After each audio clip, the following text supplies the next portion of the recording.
Anak-anak buat kesalahan di masjid itu bukan gara-gara anaknya ke masjid, tapi gara-gara orang tua tidak mendampingi. Akhirnya malah main perang sarung.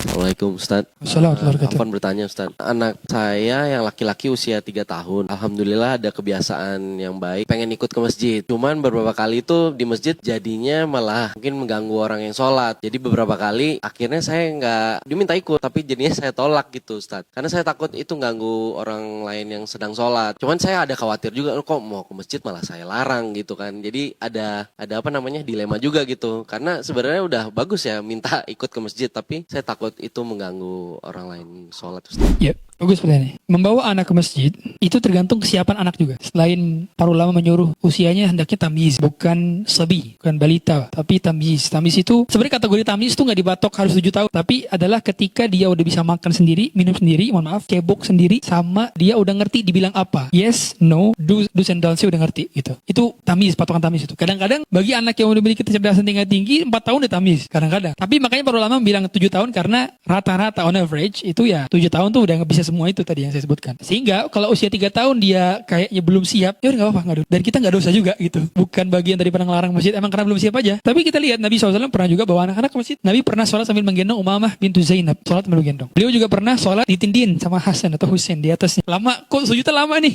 Lama. Gak taunya ternyata para sahabat nungguin atau udah beres. Ternyata Nabi bilang tadi saya didudukin. Itu bertanda kan ada anak-anak main kan ke masjid kan. Sehingga sesekali, dan itu sesekali, Nabi gak selalu. Nabi sesekali, karena hadisnya kan berbentuk suatu ketika. Berarti pernah terjadi, bukan repetitif. Artinya dalam kondisi si anak belum siap, enggak repetitif. Boleh sesekali dibawa. Tapi repetitifnya ketika dia sudah siap. Atau kan sudah siap itu, dia sudah ngerti adab-adab ke masjid. Tidak main-main, tidak bercanda, tidak bising. Itu udah ngerti. Artinya, kamu diam di samping ayah, jangan main sama yang di belakang. Itu akhirnya anak-anak enggak mengganggu kenyamanan jemaah lain. Karena paling sering terjadi, anak-anak buat kesalahan di masjid itu, bukan gara-gara anaknya ke masjid, tapi gara-gara orang tua tidak mendampingi. Akhirnya malah main perang sarung. Belum lagi, macam-macam deh. Kakinya injek, atau lagi injek. Tapi jelas itu pelanggaran gitu gara-gara ketidakadaan ayahnya di masjid. Atau ayahnya nggak nyuruh dia untuk di samping dia. Tapi malah biarin anak ayah di belakang, anak-anak kumpul di belakang sama anak-anak yang lain. Udah akhirnya pulang-pulang perang sarung lagi. Makanya nggak ada masalah kalau 3 tahun belum siap. Sehingga usia sebelum tamyiz diperlihatkan sholat. Sehingga antum sering sholat sunnah di rumah, anak itu lihat sholat. Oh gini cara sholat. Karena baru diperintahkan sholat itu pas 7 tahun. Sebelum 7 tahun belum disuruh. Diapain berarti? Diperlihatkan cara sholat. Baru usia 10